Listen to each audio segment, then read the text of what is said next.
দুষ্ট লোকের বিনাশ এবং ধর্ম।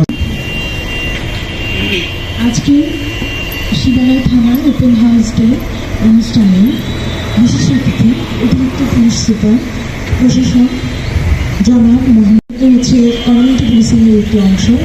ওপেন হাউস ডে এর অর্থই হচ্ছে খোলা মন। সবাইকে আমি বাংলাদেশ জাতীয়তাবাদী দল মানিকগঞ্জ জেলা শাখার পক্ষ থেকে আজকে ওপেন হাউস ডেতে শুভেচ্ছা এবং অভিনন্দন জানাচ্ছি। আজকে এখানে আলোচনা হচ্ছে আইন শৃঙ্খলা এবং কী কী সমস্যা আছে এই সমস্ত বিষয়ে আপনি আলোকপাত করবেন। সামনে ঈদ আছে, আমার মনে হয় এটা একটা গুরুত্বপূর্ণ, যেহেতু দুইটা ঘাট এই শিবালয় থানা আছে, একটা পাটুরিয়া এবং আরিচা। গত রোজার ঈদ ভালোভাবে সম্পন্ন হয়েছে। আমরা আশা রাখবো আগামী যে কোরবানি ঈদ আছে সেটা রিসেন্টলি বলতে গেলে আমাদের কৃষকরা 3 মাস আগে আমাদের পার্শ্ববর্তী জেলা পাবনা তো হচ্ছে আমাদের অনেকগুলো লাশ চুরি হওয়ার একটা ঘটনা আমরা টিভিতে দেখতে পাই।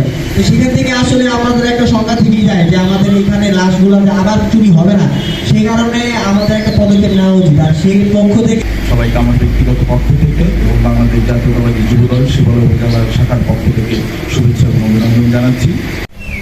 একসাথে 5 জন 10 জন চায়ের দোকানে বা কোথাও খোলা মাঠে বসে আড্ডা দিচ্ছে বা তারা হচ্ছে কোনো হয়তো নাশকতা করার পরিকল্পনা করছে, এইরকম এখনো তারা কিভাবে করে এই বিষয়গুলোতে যেন প্রশাসন থেকে একটু কঠোর পদক্ষেপ নেওয়া হয়। দলকে সংগঠিত করার জন্য মিটিং করছে, আমরা জামগঞ্জে দেখেছি, পাটুরিয়া ঘাটে বসেছে, সেইগুলো আমরাও ইনফরমেশন দিয়েছি এবং থানা পুলিশ সেগুলোকে ব্যবস্থা নিয়েছেন এবং তাদেরকে ধরার জন্যই হয়েছে। আমরা মোটামুটি 1 মাস যাবত আবার তাদেরকে সংগঠিত হতে দেখছি না।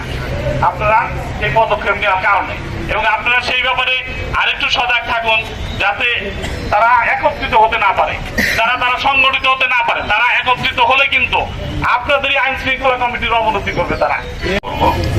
আজকে অনেক কথা আসছে, আমার খুব ভালো লাগছে। সমস্যাগুলা খুব দারুণভাবে উঠে আসছে এবং প্রত্যেকেই তুলে ধরেছেন। এগুলা তারাই তুলে ধরে, স্বতঃস্ফূর্তভাবে তারাই তুলে ধরে যারা এগুলার সমাধান চায় এবং সমাধানের চেষ্টা যারা করে, সাধারণত তারাই এগুলা তুলে ধরে। অনেক কথাই আসছে, আমি প্রথমেই শুরু করতে চাই এই কোরবানির ঈদের যে গরু পারাপার হবে। একটা হলো ট্রলার যুগে যায় গরু, আর একটা হলো গাড়ি যুগে। আপনারা জানেন যে আপনাদের ওই পারে পাবনা এবং সিরাজগঞ্জ থেকে প্রচুর গরু ঢাকার গাবতলী হাটে যায় এবং এই স্থানীয় বিভিন্ন বাজারেও তারা আসে। এটা আমি প্রথমে কেন বললাম, আমাদের অনেক সমস্যার কথা আসছে, প্রত্যেক বক্তা থেকে একটা কমন সমস্যার কথা উঠে আসছে, যেটা মাদকের ব্যাপারে। তো মাদকের এই সমস্যার কথা আমি চাকরিতে যোগদান করার পর থেকেই আমি শুনি এবং আজও আমি শুনেই যাচ্ছি এবং কখনোই কিন্তু নির্মূল হয় না। তো এটার ব্যাপারে আমি কথা বলবো, যেই কথাটা একেবারে বেশি জরুরি। এই এখানে অনেকেই উল্লেখ করেছেন যে এই চর এলাকার বা বিভিন্ন জায়গায় যারা গরু লালন পালন করে তারা একেবারেই আমার এই বাংলার একেবারেই গরিব কৃষক, যারা খেতে কাজ করে, মাঠে ফসল উৎপাদন করে। আর এই তারা ফসল উৎপাদন করে এই কারণেই আমরা সবাই খাবার পাই। এই আমাদের দেশের কৃষক যদি মাঠে ফসল উৎপাদন না করতো, সবার 18 কোটি মানুষের খাবার যদি বিদেশ থেকে আমদানি করতে হতো, আমাদের পক্ষে সম্ভব হতো? সেই খাবার কি আমরা কিনে খেতে পারতাম? যদি আপনি আমাকে এবং আপনাকে প্রতিস্থাপন করি, তখন আমরা উপলব্ধি করবো অবস্থাটা কি। কারণ এটাই তার একমাত্র পথ। আপনারা আমার অনেকেরই বা আমাদেরই অনেকের আয় আছে, আমরা বেতন পাই, আপনারা ব্যবসা করেন, অত কষ্ট আমাদের করতে হয় না, বাস্তব কথা।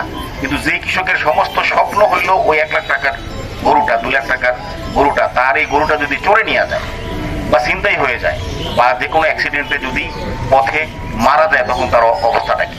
তো এই ব্যাপারে আপনারা যেটা বললেন আমাদের এই থানায় গাড়ির অভাব, ওই দেখেন গাড়ি একটা রিপেয়ার করে আমরা দিয়ে দিয়েছি আরো 3 দিন আগে, ড্রাইভার আমরা পাচ্ছি না।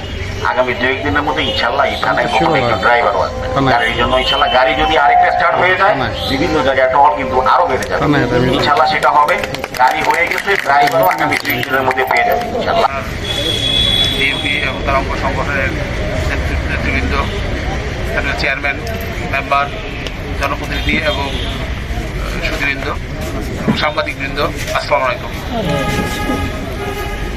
আমি এখানে জয়েন করছি অবশ্য প্রায় 2 মাস অতিবাহিত হয়ে গেছে। এর মধ্যে আসার পরপরই একটা চ্যালেঞ্জ ছিল আমার, সেটা হলো যে ঈদ রমজান মাসে আমি জয়েন করছি।